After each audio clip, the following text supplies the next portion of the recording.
కూటమి ప్రభుత్వం రెండేళ్ల పాలన పూర్తి చేసుకున్న సందర్భంగా కూటమి ప్రభుత్వ పాలన పూర్తిగా విఫలమైందని ఆరోపిస్తూ తూర్పుగోదావరి జిల్లా అనపర్తి నియోజకవర్గ కేంద్రంలో వైఎస్సార్సీపీ ఆధ్వర్యంలో భారీ నిరసన ర్యాలీ నిర్వహించారు. మాజీ ఎమ్మెల్యే డాక్టర్ సత్తి సూర్యనారాయణరెడ్డి నేతృత్వంలో జరిగిన ఈ కార్యక్రమంలో పార్టీ నాయకులు, కార్యకర్తలు పెద్ద సంఖ్యలో పాల్గొన్నారు. అనపర్తిలోని వైఎస్సార్సీపీ కార్యాలయం నుంచి స్థానిక దేవీచౌక్ సెంటర్ వరకు భారీ ర్యాలీ నిర్వహించారు. పార్టీ జెండాలు, ప్లకార్డులతో కార్యకర్తలు నినాదాలు చేస్తూ ముందుకు సాగారు. అనంతరం దేవీచౌక్ సెంటర్ వద్ద నిరసన కార్యక్రమం చేపట్టి కూటమి ప్రభుత్వ విధానాలకు వ్యతిరేకంగా ఆందోళన వ్యక్తం చేశారు. ఈ సందర్భంగా మాజీ ఎమ్మెల్యే డాక్టర్ సత్తి సూర్యనారాయణరెడ్డి మాట్లాడుతూ కూటమి ప్రభుత్వం అధికారంలోకి వచ్చే ముందు ప్రజలకు అనేక హామీలనిచ్చిందని, అయితే రెండేళ్ల పాలనలో వాటిని అమలు చేయడంలో పూర్తిగా విఫలమైందని విమర్శించారు. ఎన్నికల సమయంలో ఇచ్చిన హామీలను మరిచి ప్రజలను మోసం చేసిందని ఆరోపించారు. ముఖ్యమంత్రి చంద్రబాబు నాయుడు ప్రజలకు వెన్నుపోటు పొడిచారని, ప్రజలు ఎదుర్కొంటున్న సమస్యలను పరిష్కరించడంలో ప్రభుత్వం నిర్లక్ష్యంగా వ్యవహరిస్తోందని అన్నారు. ప్రభుత్వ వైఫల్యాలను ప్రజలు గమనిస్తున్నారని, రానున్న ఎన్నికల్లో కూటమి ప్రభుత్వానికి తగిన గుణపాఠం చెబుతారని ఆయన పేర్కొన్నారు. రాష్ట్రంలో మళ్లీ వైఎస్సార్సీపీ ప్రభుత్వం అధికారంలోకి వస్తుందని ధీమా వ్యక్తం చేశారు. అనపర్తి నియోజకవర్గంలో జరుగుతున్న అక్రమాలను పూర్తిగా వెలికితీస్తామని, ప్రజా సమస్యలపై నిరంతరం పోరాటం కొనసాగిస్తామని తెలిపారు. అలాగే ప్రస్తుతం అనపర్తి నియోజకవర్గంలో వైఎస్సార్సీపీ కార్యకర్తలపై జరుగుతున్న దాడులు, వేధింపులను పార్టీ తీవ్రంగా ఖండిస్తోందని చెప్పారు. తాము అధికారంలోకి వచ్చిన తర్వాత వడ్డీతో సహా చెల్లిస్తామని ఆయన ఈ సందర్భంగా తెలియజేశారు.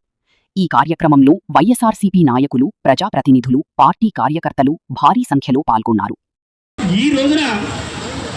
ఈ కార్యక్రమానికి చేసిన వేలాది మంది వైఎస్ఆర్ కాంగ్రెస్ పార్టీ కార్యకర్తలు, నాయకుల యొక్క మనోధైర్యాన్ని చూసి సిగ్గు తెచ్చుకో. ఎందుకంటే నువ్వు కానీ నీ కొడుకు కానీ తీసుకెళ్ళి కొట్టడం, కొట్టించడం, అదేవిధంగా మరి ఏ రకంగా అక్రమ కేసులు పెట్టి ఏ రకంగా ప్రజలను హింసిస్తున్నావో వైఎస్ఆర్ కాంగ్రెస్ పార్టీ కార్యకర్తలని, నాయకుల్ని కూడా ప్రజలందరికీ కూడా చంద్రబాబు నాయుడు ఏమేమి వాగ్దానాలు చేశాడు అన్నది మనందరికీ కూడా తెలుసు. 50 సంవత్సరాలకే పెన్షన్ ఉన్నాడు బీసీ ఎస్సీలకి, కనీసం 60 సంవత్సరాలు నిన్నోళ్ళకి లేదు, అది కూడా వితంతువులకి ఒక్కరికి కూడా ఇవ్వడం లేదు. ఇక విద్యార్థుల పరిస్థితి అయితే చూడనక్కర్లేదు, ఫీజు రింబర్స్మెంట్ లేక. అంతేకాకుండా రైతులకు సంబంధించి 20,000 తను సొంతంగా ఇస్తానన్నాడు. రైతు భరోసా కింద ₹1 కూడా ఇవ్వలేదు. ఈ 2 సంవత్సరాలు ఉందంటే 40,000 అది కూడా బాకీ ఉంది. ఆఖరికి రైతులకు వేసుకునే మరి పంటకు వేసుకునే యూరియాను కూడా సరిగ్గా సప్లై చేయలేని పరిస్థితిలో, దౌర్భాగ్య స్థితిలో ఈ రాష్ట్రం ఉంది. ఇక ప్రజలకి మరి ఆడపిల్లలకి ఏమన్నారు, 18 సంవత్సరాలు నిన్న వాళ్ళకి అందరికీ కూడా 1,500 అన్నాడు నెల నెలకేని, ఒక్కరికే లేదు. 1, 2 చంద్రబాబు నాయుడు చేసిన అబద్ధపు వాగ్దానాలు మనం చూస్తే ఎక్కడి నుంచి వాగ్దానాలు చేశాడు, కానీ 1, 2 అమలు పరుస్తుంది. మిగతా అన్నింటికీ కూడా ఎగనం పెట్టిన చరిత్ర చంద్రబాబు నాయుడు.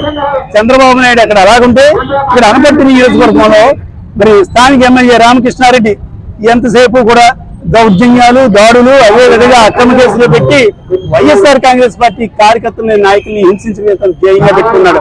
కానీ ఎంత హింసించినా, ఎంత భయపెట్టినా ఒక లెక్క కాదు. నీ కేసులు, నీ భయాలు, నీ దాడులు ఒక లెక్క కాదని నిరూపించడానికే ఈ రోజున వైఎస్ఆర్ కాంగ్రెస్ పార్టీ సైన్యం ధైర్యంగా ముందుకు వచ్చారు. ఏళ్ళ చూసినా కూడా బుద్ధి తెచ్చుకో, నీ తీరు మార్చుకో. నీకు ప్రజలు అవకాశం ఇచ్చింది ప్రజాసేవ చేయడానికి, అంతేగాని ప్రజల ఆస్తి దోసేయడానికి, అదేవిధంగా ప్రభుత్వ ఆస్తులు దోసేయడానికి, అదేవిధంగా అక్రమ కేసులు పెట్టడానికి, దౌర్జన్యాలు చేయడానికి కాదు.